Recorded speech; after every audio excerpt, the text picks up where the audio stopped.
మమతా బెనర్జీకి మరొక షాక్. ఏదైతే సుప్రీంకోర్టు దాకా వెళ్ళినటువంటి ఉపాధ్యాయ నియామకాలకు సంబంధించినటువంటి కేసు మళ్ళీ కలకత్తా హైకోర్టుకు పంపిస్తే కలకత్తా హైకోర్టు సంచలన ఆదేశం ఇచ్చింది. రాజకీయాలు కుదిపేసిన ఉపాధ్యాయ నియామక కుంభకోణం వ్యవహారంలో కలకత్తా హైకోర్టు సోమవారం సంచలన తీర్పు వెలువరించింది. 2016 నాటి స్టేట్ లెవెల్ సెలక్షన్ టెస్ట్ నియామక ప్రక్రియ చెల్లదని స్పష్టం చేసింది. ఆ పరీక్షతో జరిపి నియామకాలను తక్షణమే రద్దు చేయాలని ఆదేశించింది. అంతేగాక దీని కింద ఉద్యోగాలు సాధించిన టీచర్లు తమ వేతనాన్ని తిరిగి ఇచ్చేయాలని వెల్లడించింది.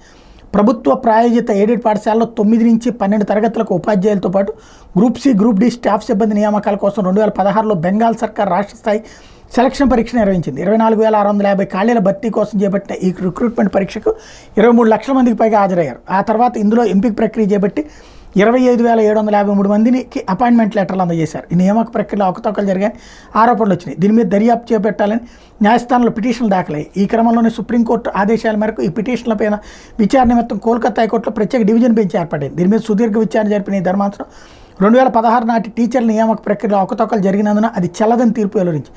తక్షణమే ఆ నియామకాలు రద్దు చేసి కొత్త నియామక ప్రక్రియ ప్రారంభించాలని పశ్చిమ బెంగాల్ స్కూల్ సర్వీస్ కమిషన్కి సూచించింది.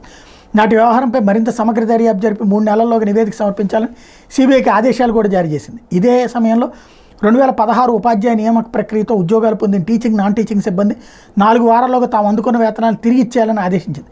ఆ డబ్బు వసూలు బాధ్యతను జిల్లా కలెక్టర్కి అప్పగించాలని సూచించింది. ఈ కుంభకోణానికి సంబంధించిన కేసు మాజీ విద్యాశాఖ మంత్రి తృణమూల్ కాంగ్రెస్ సీనియర్ నేత పార్థ చటర్జీ ఈడీ అరెస్ట్ చేసింది. ఈ నేపథ్యంలో ఇది మమతా బెనర్జీకి పెద్ద షాక్ అయింది. ఆవిడైతే ఇంతమంది దగ్గర నుంచి నెల రోజుల్లోపు వాళ్ళు ఇంతకాలం నుంచి తీసుకున్నటువంటి జీతాలు ఎట్లా ఇస్తారు, దాని మీద సుప్రీంకోర్టు దాకా వెళ్ళి ఆపిస్తాను ఈ తీర్పుని అని చెప్తుంది. ఏం జరుగుతుందో చూడాలి.